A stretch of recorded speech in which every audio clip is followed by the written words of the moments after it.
I am Sabrina, 30 years old, and I built my interior design empire while my family still thinks I am struggling.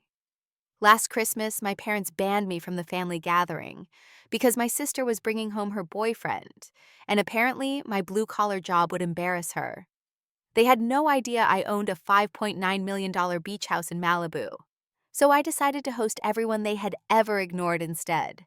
Before I tell you this story, let me know where you are watching from in the comments below. Hit that like and subscribe button if you have ever felt underestimated by the people who should believe in you the most. Growing up in our upper middle class Connecticut neighborhood, I quickly learned that status was everything to my parents, Walter and Diana Anderson. Our colonial-style home with its manicured lawn and luxury cars in the driveway was the perfect backdrop for their carefully curated image. My father was a corporate lawyer, and my mother was a hospital administrator, both careers that carried the prestige they valued above all else. From an early age, they mapped out my future. Ivy League education followed by law school or medical school. Nothing else would suffice. The problem was I had different dreams. I was the kid who rearranged furniture in my bedroom monthly, who begged to help pick paint colors when we renovated, and who spent hours sketching room layouts while other kids played video games. My sister Lila, younger by 3 years, was the perfect daughter in their eyes. She followed their blueprint without question. Straight A's, captain of the debate team, Yale undergraduate, and now in her final year of law school at Columbia. Each achievement earned her lavish praise and unwavering support. I still remember the Christmas when I was 16 and Lila was 13. I had saved up from my after-school job to buy my parents a beautiful handcrafted lamp I had found at an antique store. I was so proud of it.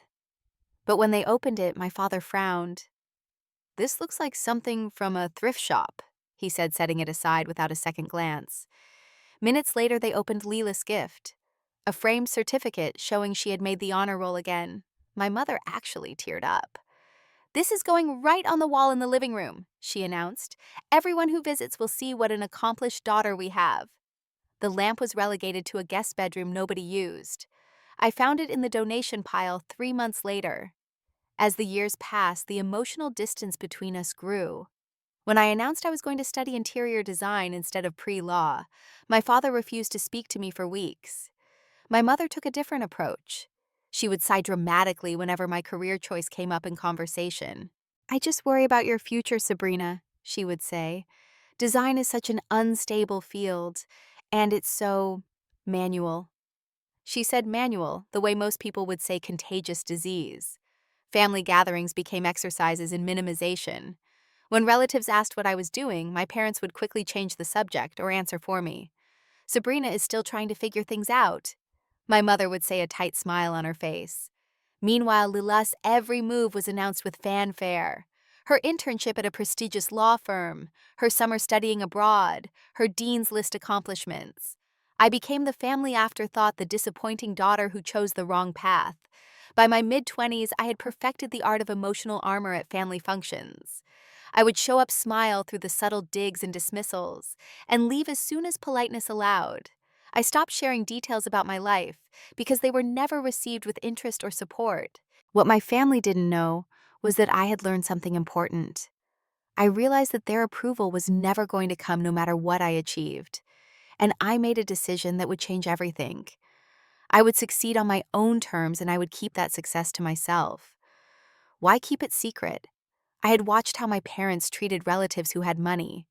They became targets for loans that were never repaid, for business investment opportunities that mysteriously fell through, for endless requests that came wrapped in family obligation. I wanted no part of that dynamic, so I maintained the appearance of modest living. I drove a practical car when visiting home. I dressed well, but never flashy. I kept conversations about my work vague, and all the while I was building something they couldn't begin to imagine. My journey to success wasn't the overnight miracle story you see in movies. It was a slow, determined climb that started in the dorms at Rhode Island School of Design, a school my parents considered barely acceptable compared to their Ivy League dreams. While my father reluctantly paid my tuition, making sure I understood the sacrifice he was making for my hobby school, I worked two part-time jobs to cover my living expenses. I waited tables at a local restaurant and worked weekends as an assistant at a small design firm, making coffee and organizing fabric samples for a pittance. Those early years taught me something valuable. I learned that most people in the design world came from wealth and connections. They could afford to take unpaid internships and low-paying entry-level jobs because they had safety nets. I didn't. Every step had to count. After graduation, I moved to Los Angeles with $2,000 in savings and a portfolio full of ambitious designs. The reality check came quickly. No one wanted to hire a fresh graduate with no connections for anything beyond administrative work. For 3 years, I answered phones and filed paperwork at Carlson Design Associates, one of the top firms in Beverly Hills. During that time, I studied everything: how they pitched to clients, how they sourced materials, how they negotiated contracts. I stayed late every night volunteering to help the actual designers with whatever they needed, absorbing every bit of knowledge I could. My break came when Marissa Whitmore, one of the senior designers, got food poisoning the night before a major client presentation. The client, a tech CEO who had just purchased a $5 million property in Venice Beach, was flying in specifically for the meeting. Rescheduling wasn't an option. "Sabrina, you're going to have to step in." Jeffrey Carlson, the firm owner, told me, panic evident in his voice. "Just show him the preliminary boards Marissa prepared. Don't try to add anything." That night, I stayed until 4 in the morning, completely revamping Marissa's safe, predictable concept. Her design was beautiful, but generic luxury, the same look the firm gave all their wealthy clients. I created something specifically tailored to what I had researched about this particular CEO, known for his love of sustainable technology and minimalist Japanese aesthetics. The next morning, exhausted but wired on adrenaline, I presented my vision instead of Marissa's. Jeffrey was furious when he realized what I had done, but it was too late to stop me. The client loved it. Not just loved it, he doubled his budget and insisted that I personally oversee every aspect of the project. "Where have you been hiding her?" he asked Jeffrey, who managed a tight smile and congratulatory handshake that nearly crushed my fingers. That project changed everything. The CEO was connected to other tech entrepreneurs, and word spread about the fresh talent who understood how to design for their lifestyle and aesthetic. Within 6 months, I was promoted to junior designer with my own small clients. Within a year, I had a waiting list. My specialty became creating homes that were both showcase properties and actual livable spaces. I developed a reputation for sourcing sustainable materials without sacrificing luxury, for incorporating cutting-edge home technology in ways that enhanced rather than dominated spaces. Social media accelerated everything. One of my clients, a YouTube personality with millions of followers, featured his home renovation in a video series. My Instagram account went from a few hundred followers to over 100,000 in 2 months. Suddenly, I was fielding calls from celebrities and executives across California. 4 years after answering phones, I made the decision to leave Carlson and start my own firm. It was terrifying, but I had built enough client relationships to make the leap. I named my company Authentic Spaces Design and rented a small office in Silver Lake. My business grew steadily, and I was making more money than I had ever imagined possible. But the real turning point came during the market correction of 2020. While others panicked as property values temporarily dipped, I saw opportunity. I had been saving aggressively, living well below my means in a modest apartment, despite my growing income. Working with a realtor who specialized in distressed properties, I found it: a neglected mid-century modern home on a prime stretch of Malibu Beach. The previous owner, an aging film producer facing financial troubles, needed a quick sale. The property needed significant work, but the bones and location were extraordinary.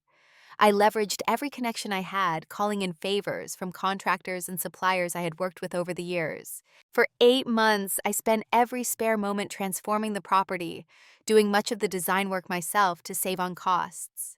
The result was breathtaking: 5 bedrooms, floor-to-ceiling windows overlooking the Pacific, an infinity pool that seemed to merge with the ocean, and interiors that balanced luxury with organic elements.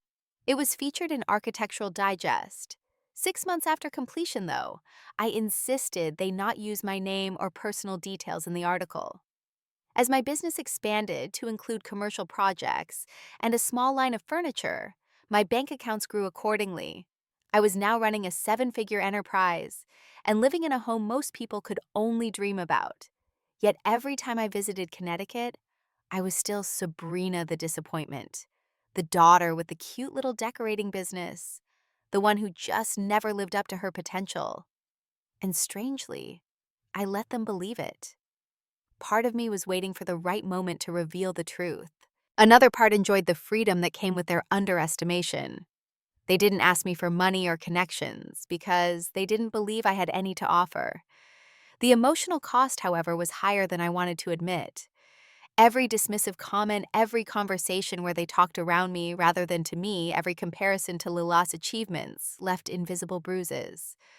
I told myself I was over it, that their opinion didn't matter anymore. But deep down, there was still a little girl who wanted her parents to see her, really see her, and be proud of what she had built. The call came on a Tuesday evening in early December. I was reviewing plans for a new restaurant project when my mother's name flashed on my phone screen. Our conversations were typically brief and superficial scheduled check-ins that maintained the appearance of family connection without any real substance. "Sabrina, I'm calling about Christmas." My mother began, her voice carrying that familiar note of strained politeness she always used with me. "We need to discuss the arrangements." Every year, the Anderson family Christmas followed the same script. Dinner on Christmas Eve at my parents' home, carefully orchestrated gift exchange on Christmas morning, followed by brunch. The perfect family holiday, at least in the carefully filtered photos my mother posted on social media. "I'll book my flight next week," I replied automatically. "Should I arrive on the 23rd as usual?" There was an uncomfortable pause, followed by my mother clearing her throat. "Actually, darling, that's why I'm calling. This year is going to be a bit different. Lila is bringing someone special home for Christmas. Alexander Harrington. His family owns Harrington Global Investments. They met at a charity gala in September, and it's gotten quite serious." I waited, sensing there was more coming. My mother continued, her words becoming more rushed. "The thing is, Sabrina, Lila feels this is a very important moment for her. Alexander comes from an extremely prestigious family, and she wants everything to be perfect when she introduces him to us." "Okay," I said slowly. "What does that have to do with my travel plans?" Another pause, longer this time. "Lila has expressed some concerns about certain elements of the family gathering. She feels that some conversations might be uncomfortable given the differences in professional standing." I sat up straighter, a cold feeling spreading through my chest. "What exactly are you saying, Mom?" She sighed, dropping the pretense. "Your sister doesn't want you there, Sabrina. She's worried that your blue-collar job would embarrass her in front of Alexander and his family. You know how these things can be. Questions about what everyone does, comparisons between siblings. She's worked so hard to get to this point in her life and career." The words hit like physical blows. Blue collar, embarrassment. Less than. My mother wasn't finished. "And honestly, darling, it might be for the best. Your appearance at Thanksgiving was, well, a bit casual. Those jeans at dinner. And your discussion about that renovation project for the musician wasn't really appropriate dinner conversation. Alexander's family is old money, very traditional. They wouldn't understand your lifestyle choices." I sat in stunned silence, my free hand gripping the edge of my desk so hard, my knuckles turned white. 20 years of diminishment and dismissal crystallized in this moment of outright rejection. "I see." I finally managed, my voice surprisingly steady despite the hurricane of emotions inside me. "So I'm being uninvited from Christmas because my existence might embarrass my sister." "Don't be dramatic, Sabrina. It's just this one year while Lila establishes her relationship. I'm sure you understand the importance of making the right impression. Family sacrifices for each other. And it's not like you have anyone special to bring anyway." The casual cruelty of that last comment nearly broke my composure. My mother had always lamented my single status as though it were further evidence of my failure as a daughter. "Enjoy," I said simply. "What? Enjoy your Christmas, Mom. I hope Lila makes her perfect impression." I ended the call before she could respond, then sat motionless, staring out the window of my home office at the Pacific Ocean stretching to the horizon. The sun was beginning to set, painting the water in shades of gold and crimson. The tears came suddenly hot and fast. Not dainty cinematic tears, but ugly, gasping sobs that bent me double in my chair. I cried for the little girl who had rearranged furniture to win approval that never came. I cried for the young woman who had achieved extraordinary success that remained invisible to the people who should have been proudest. I cried for the adult who still, despite everything, hungered for a family connection that seemed permanently out of reach. When the storm passed, I walked out onto my expansive deck and watched the final moments of sunset. The irony wasn't lost on me. Here I stood in my multi-million-dollar beach house, being excluded from family Christmas because my blue-collar career was an embarrassment. Initially, I planned to spend the holiday working. I had projects that could use my attention, and the quiet days would be productive. Perhaps a small celebration with a few close friends on Christmas Eve. Nothing elaborate. But as I looked out at the ocean, a different idea began to take shape. My home, with its 5 bedrooms and sprawling entertainment spaces, was designed for gathering. The professional-grade kitchen could easily handle a crowd. The dining table seated 16. What if instead of spending Christmas alone, I created a different kind of family celebration? Not with the people who shared my DNA but couldn't see my worth, but with those who had also been deemed unworthy of inclusion, because I wasn't the only one. Over the years, I had heard stories about others in our extended family who had been gradually edged out of gatherings. People who didn't fit the perfect Anderson family image my parents worked so hard to maintain. The more I thought about it, the more right it felt. Not as revenge, though there was admittedly some satisfaction in the concept, but as reclamation, a holiday built on genuine connection rather than appearance and status. I went inside and opened my laptop, a plan already forming. The next morning, I made my first call to Uncle Frank, my mother's older brother. Once close, they had become estranged 15 years ago, when he married Amara, a brilliant literature professor, whose Nigerian heritage had somehow been deemed unsuitable by my status-conscious parents. I had his number only because I had secretly kept in touch, sending birthday cards and occasional emails over the years. We weren't close, but we maintained a tenuous connection that my parents knew nothing about. Rena. His voice was warm but surprised. This is unexpected. Is everything all right? I explained about my Christmas disinvitation and my alternative plan. There was a long silence when I finished. Frank, are you still there? I'm here, he said quietly, just processing the fact that nothing has changed with my sister after all these years. He told me that he and Amara hadn't been invited to a family event since their wedding. They had a son now, 12-year-old Mateo, who had never met his extended family.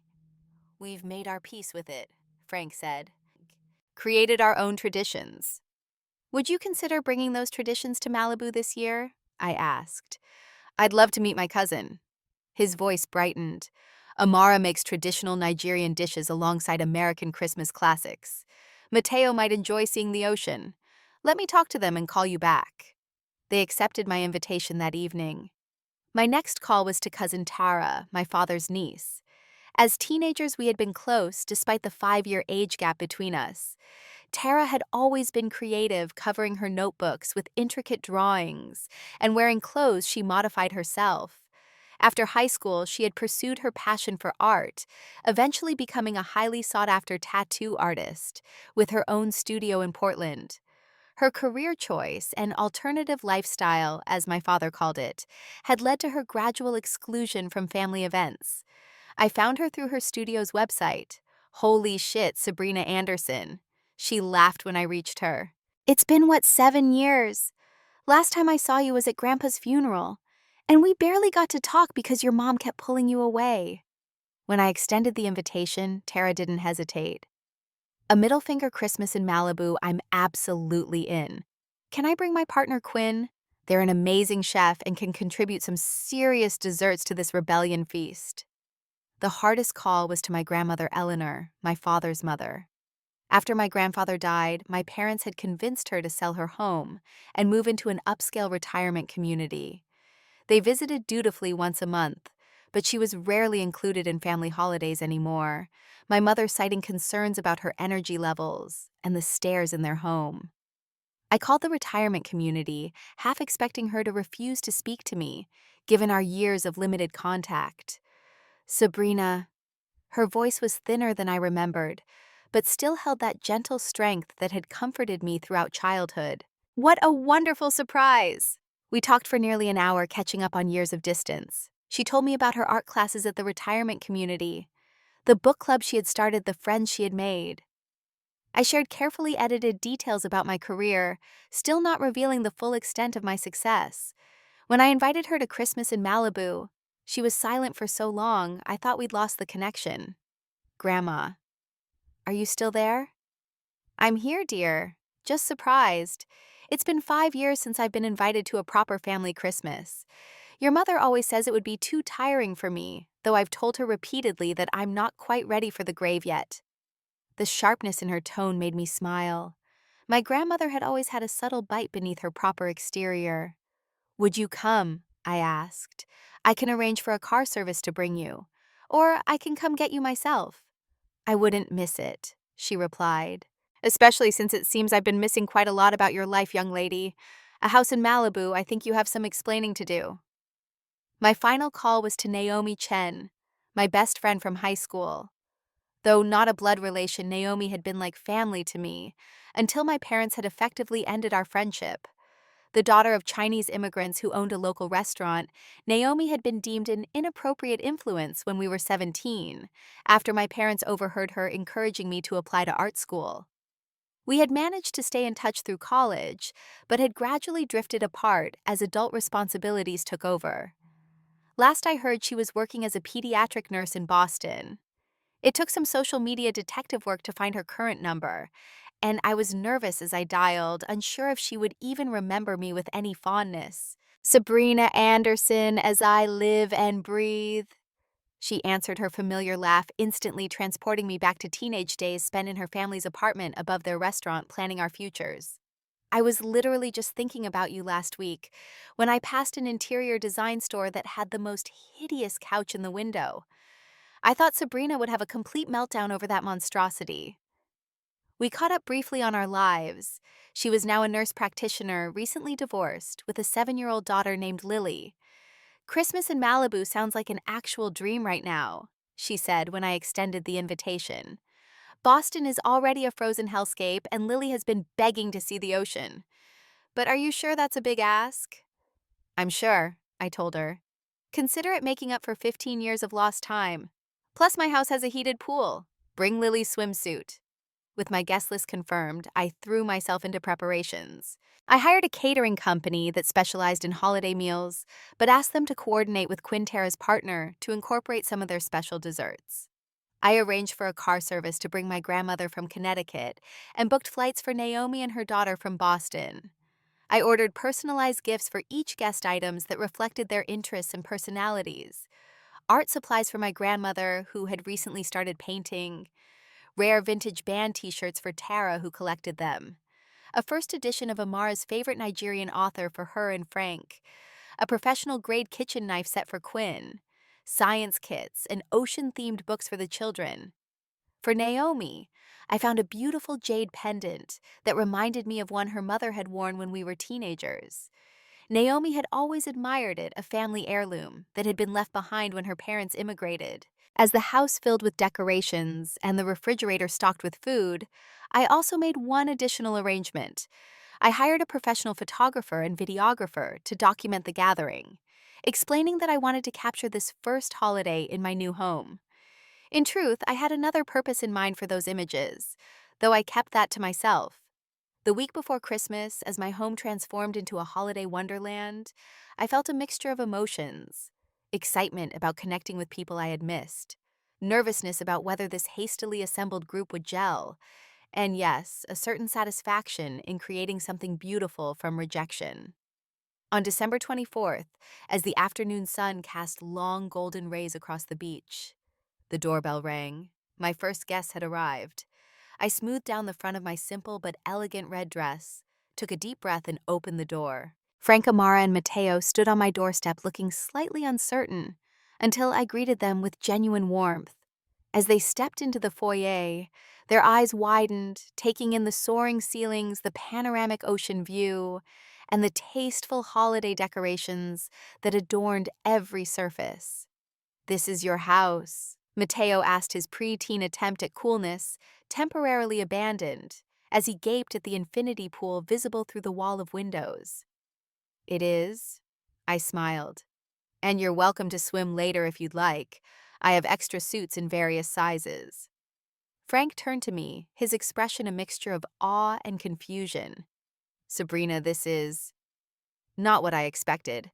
Diana always made it sound like you were struggling with your little decorating business." I laughed. "That's the story she prefers to tell. The reality is a bit different, as you can see." Amara, ever perceptive, squeezed my arm gently.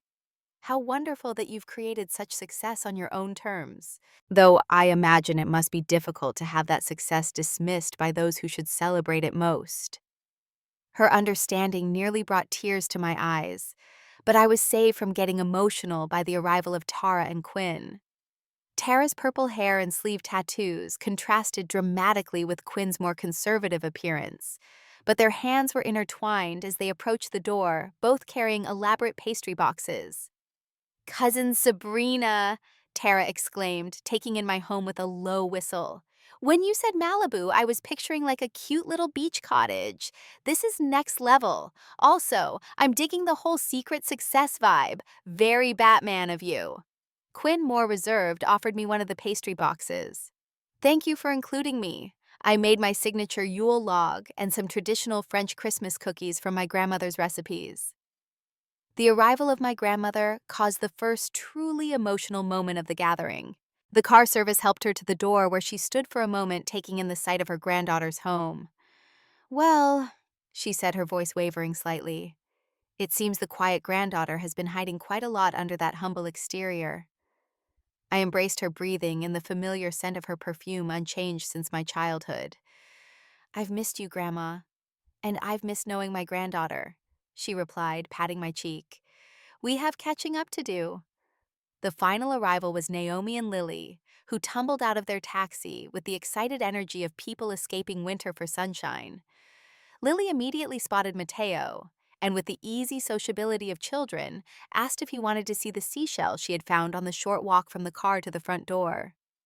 As the afternoon transitioned to evening, the initial awkwardness of the gathering melted away. Frank and Amara shared stories of their academic lives, while Quinn and Tara entertained us with tales from the tattoo studio, including the strangest requests they had received. My grandmother, animated in a way I hadn't seen in years, displayed photos of her recent paintings on her tablet, accepting compliments with a graceful nod. The children, Lily and Mateo, despite their age difference, had bonded over their mutual love of marine biology and spent hours spotting dolphins from the deck with the binoculars I kept for that purpose. The dinner that followed was unlike any family meal I had experienced. The conversation flowed naturally, punctuated by genuine laughter and thoughtful exchanges. There were no performances of status, no carefully curated topics, no underlying tension. Just good food, good company, and a sense of ease I had never felt at my parents' perfectly orchestrated gatherings. As we moved to the living room for dessert, the photographer I had hired captured candid images of our group. Tara teaching Lily how to draw a simple dolphin design. Frank and my grandmother deep in conversation about a book they had both loved. Amara and Naomi discovering they had briefly attended the same conference years earlier. The formal photos I had planned came later, our diverse group arranged on the beach with the sunset as our backdrop. The videographer captured snippets of conversation, bursts of laughter, and quiet moments of connection. As the evening progressed, I found myself on the deck with a glass of wine, watching the waves in the moonlight. Naomi joined me, wrapping a borrowed sweater around her shoulders. "This is quite the plot twist, Sabrina Anderson," she said quietly. "The girl whose parents thought I wasn't good enough now has a multi-million-dollar home and a successful design empire." I smiled ruefully. Life has its ironies. Why keep it secret from them? She asked. All this success, wouldn't it be satisfying to prove them wrong? I considered her question watching the moonlight on the water. Part of it was practical. I've seen how my parents treat family members who have money. The constant asks, the manipulation. But if I'm honest, part of it was waiting for the right moment. Maybe even waiting for them to finally see me without the external validation. To value me for who I am, not what I've achieved or acquired. And that moment never came, Naomi observed. No. Instead, I got uninvited from Christmas because my career might embarrass my sister. I laughed, but there was little humor in it. The irony is, I could buy and sell her boyfriend's family 10 times over. Naomi touched my arm gently. For what it's worth, I always saw you. Even when we were kids, I knew you had something special. A vision, a way of seeing the world and shaping it into something beautiful. I'm glad the rest of the world gets to see it too now. Later, as the evening wound down, I found myself unexpectedly giving an impromptu speech. Standing in my living room surrounded by people who had all in different ways been deemed not good enough by my family of origin, I felt a surge of emotion. I want to thank you all for coming tonight, for taking a chance on this hastily arranged gathering of the misfits and outcasts. I began. When I was uninvited from my family's Christmas, my first reaction was hurt and anger. But standing here now looking at all of you, I realized something important. Family isn't always about blood. It's about who sees you, really sees you, and values what they see. I raised my glass. To chosen family, to authentic connections, and to never again accepting the labels others try to place on us. The toast was met with raised glasses and warm smiles. As I looked around the room at these people who had so quickly formed genuine bonds, I knew that whatever happened next with my parents and sister, I had created something valuable and real here. Later that night, after all the guests had retired to their rooms, I sat down at my computer and carefully selected the best photos from the evening. With a deep breath, I posted them to my social media accounts, making sure to tag everyone present. The caption was simple: Christmas Eve with my chosen family, grateful for authentic connections and genuine love. I hesitated over the post button for only a moment before clicking it. Then I went to bed knowing that by morning, the carefully controlled narrative my parents had maintained for years was about to unravel. I woke on Christmas morning to the sound of children's laughter and the smell of coffee brewing. For a moment I lay still, savoring the unfamiliar feeling of a house full of people who genuinely wanted to be together. Then I reached for my phone.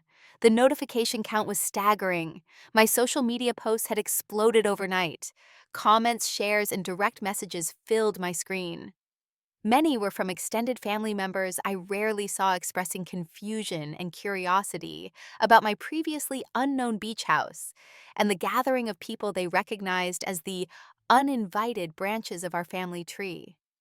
Mixed among them were messages from my parents, multiple missed calls, voicemails, and increasingly frantic texts. Sabrina, call us immediately. What is going on? Where are you? Why is your grandmother in these photos? She was supposed to be at her retirement community dinner. Is that Frank and his wife? What are you thinking? The most telling message came from my sister Lila. How could you do this? You've completely stolen my thunder with Alex. His sister saw your posts and now he's asking all these questions about you and your career. Mom and Dad are in damage control mode. You've ruined everything just to be spiteful. There was also a separate message from Alex himself, which surprised me. Sabrina, we haven't met, but I'm dating your sister Lila. I have to say your home is stunning. I actually know your work. My cousin Josh Hamilton had you design his Bel Air property last year. He raves about you constantly. I had no idea you were Lila's sister. Would love to connect when I'm next in LA. I set my phone aside, not ready to respond to any of it yet. Instead, I joined my guests for a chaotic, joyful Christmas morning. We exchanged gifts in our pajamas, exclaiming over thoughtful presents, and sharing stories of holidays past. Lily and Mateo tore through wrapping paper with abandon, their excitement infectious. My grandmother pulled me aside as the others prepared breakfast. I've been getting calls, she said. Your father is quite upset. He wants to know why I'm not where I'm supposed to be. The phrasing made my heart ache. where she was supposed to be, rather than where she wanted to be. I'm sorry if this causes problems for you, I told her. She waved away my concern. Darling, I'm 82 years old. The wonderful thing about being my age is that I no longer care what people think I'm supposed to do or be. I'm exactly where I want to be, with family who actually want me around. By mid-afternoon, the calls from Connecticut had become so persistent that I finally decided to answer. I stepped out onto the deck for privacy, took a deep breath, and called my mother back. Sabrina, finally, she answered immediately. What on earth is going on? The family is in chaos. Your Aunt Margaret called me in tears, asking why her mother is at your beach house. Your cousin William wants to know why his sister was invited to your Christmas, but he wasn't. And your father is absolutely livid about Frank being there. I decided to host my own Christmas, Mom, I replied calmly, with people who actually wanted to spend the holiday with me. But a house in Malibu on the beach. How is this possible? And why would you post those photos publicly? Do you have any idea how this makes us look? The concern for appearances always the primary worry. Not my well-being, not reconnecting with family members they had pushed away, but how it would appear to others. I've owned this house for 3 years, Mom. I've been running a very successful design firm for 7. My work has been featured in Architectural Digest, Elle Decor, and Luxury Home Quarterly. I have a waiting list of clients that includes tech billionaires, film directors, and yes, even old money families like the Harringtons. Silence on the other end. Then, but you never said anything. All these years you let us think that I was struggling, that my career was a disappointment. Yes, I did. I was waiting for you and Dad to value me for who I am, not what I own or earn. That moment never came. Instead, I got uninvited from Christmas because my blue-collar job might embarrass Lila. My mother's voice shifted, becoming conciliatory. Darling, there's clearly been a misunderstanding. We never meant to make you feel unwelcome or unvalued. You've just always been so independent, we assumed you were doing fine on your own. And this situation with Lila and Alexander, it's a delicate time. You know how important first impressions are. I do know, I agreed. That's why I created the Christmas I actually wanted to have with people who accept me exactly as I am. Well, my mother said, her tone brightening artificially. This changes everything. We're so proud of what you've accomplished, darling. Your father and I always knew you had potential. We must come visit your beautiful home soon. And perhaps you could help Lila and Alexander find a suitable property once they're engaged. Family helping family as it should be. The immediate pivot to how my success could benefit them, how it now made me worthy of inclusion, confirmed everything I had suspected for years. I need to get back to my guest's mom. We can talk more after the holidays. I ended the call feeling oddly calm. There was no satisfaction in proving them wrong, no joy in their sudden interest now that they knew my true financial situation. Just a quiet certainty that I had made the right choice in creating my own celebration, with people who valued connection over status.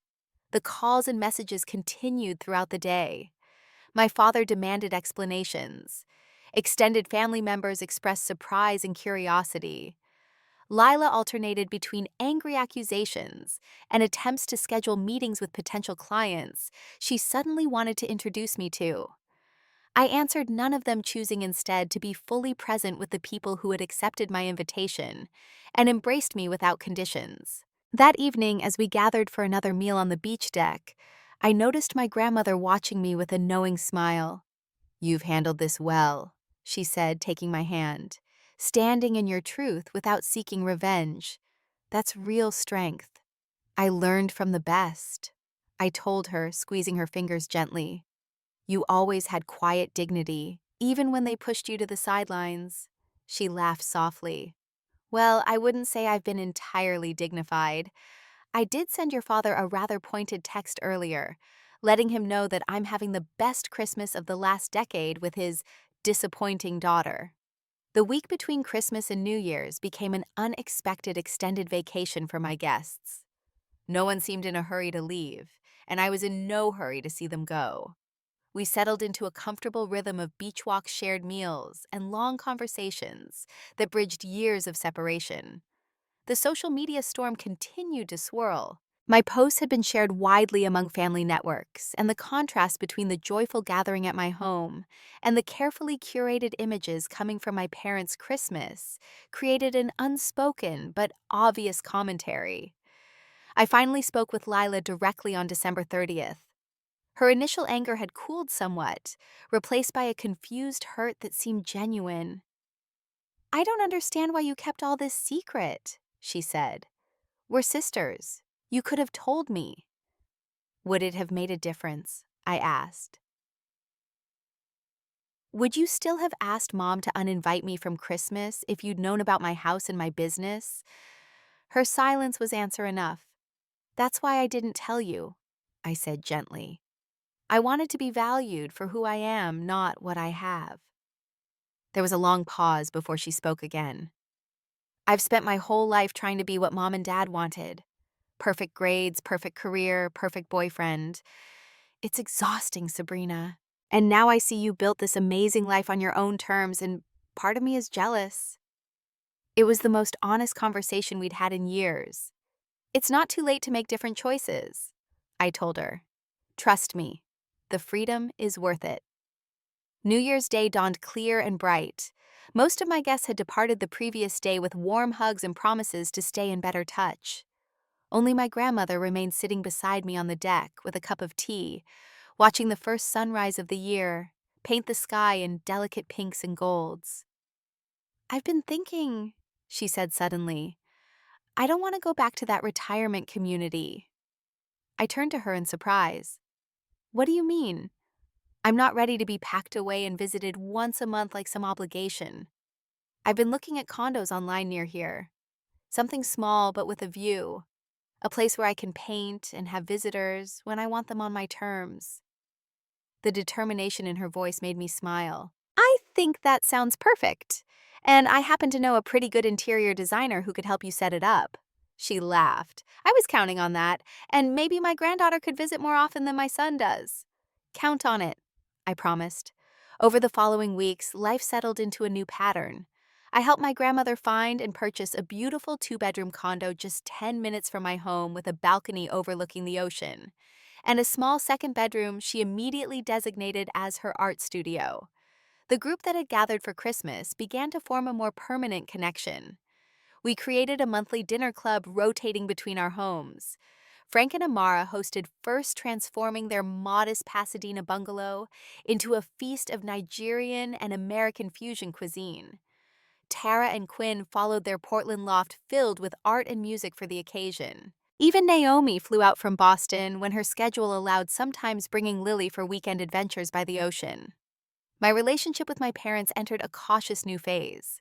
The initial flurry of attempted manipulation, where they suddenly wanted to visit and connect me with valuable contacts, gave way to a more subdued recognition that the dynamics had permanently shifted. I agreed to meet them for lunch at a neutral location in February, a high-end restaurant in Santa Monica. They arrived 15 minutes early, dressed impeccably as always, but with a new uncertainty in their manner. My father spoke first after we ordered. "Your mother and I have been doing a lot of thinking, Sabrina. We owe you an apology. We didn't see your success because we were looking for the wrong markers of achievement." "We were wrong." My mother added the words clearly difficult for her to say. "About your career choice, about the value of what you do. The way we treated you at family gatherings, the things I said about Christmas. It was unfair and unkind." I studied them carefully, trying to determine how much of this was genuine remorse and how much was adjustment to the new knowledge of my financial status. There seemed to be elements of both. "Thank you for saying that," I replied simply. "It means something to hear it." We talked more over lunch, carefully navigating years of accumulated hurt and misunderstanding. It wasn't a magical reconciliation. Too much had happened for that. But it was a beginning of something more honest, a relationship built on who we actually were, rather than who they had wanted me to be. Lila and Alexander broke up in March, an event she shared with me over a tearful video call. "He was so perfect on paper," she said, wiping her eyes. "Prestigious family, right schools, right career. But I realized I was dating him because he checked all the boxes our parents taught us to value. There was no real connection." "What will you do now?" I asked. She smiled through her tears. I'm thinking about taking a break from law, maybe travel for a bit. Figure out what I actually want instead of what I'm supposed to want. Think my big sister could give me some advice on that. I think she'd be happy to try, I told her. As spring turned to summer, my grandmother's condo became the unexpected hub of our chosen family gatherings. Her art had flourished, and her walls displayed vibrant seascapes and portraits of her new extended family. Frank and Amara brought Mateo for weekend visits. Tara and Quinn flew down monthly, with Quinn giving impromptu cooking lessons in my grandmother's kitchen. Naomi secured a travel nursing position in Los Angeles for 3 months, bringing Lily for an extended California adventure. By the time the next holiday season approached, the wounds of the previous Christmas had largely healed, transformed into the catalyst for unexpected new bonds and connections. When November came, I sent out invitations for my second annual Christmas gathering. The guest list expanded to include both my chosen family and, with careful consideration, select members of my biological one. My parents and Lila were included with the clear understanding that this would be a celebration of authenticity and acceptance, not status and appearance. On Christmas Eve, as my home once again filled with laughter and genuine connection, I found a quiet moment to step out onto the deck and watch the sunset. The ocean stretched before me, vast and unchanging, while behind me the family I had created and the family I was born to cautiously began to blend into something new and hopeful. I thought about the journey of the past year, from rejection to reclamation, from hurt to healing. The lesson wasn't that success or wealth finally made me worthy of inclusion. It was that I had always been worthy exactly as I was. The people who truly belonged in my life were those who saw and celebrated that truth, regardless of the size of my home or the balance in my bank accounts. As I turned to rejoin the gathering inside, I felt a sense of peace that had eluded me for decades. The little girl who rearranged furniture seeking approval had grown into a woman who had built not just a beautiful home, but a beautiful life on her own terms, and that more than any design award or magazine feature or multi-million-dollar property was my greatest achievement. Have you ever created boundaries with family members who couldn't see your worth? Leave a comment below sharing your experience. If this story resonated with you, please hit the like button and subscribe to hear more stories of finding strength in unexpected places. Thank you for listening, and remember that sometimes the family we choose is the one that truly sees us for who we are.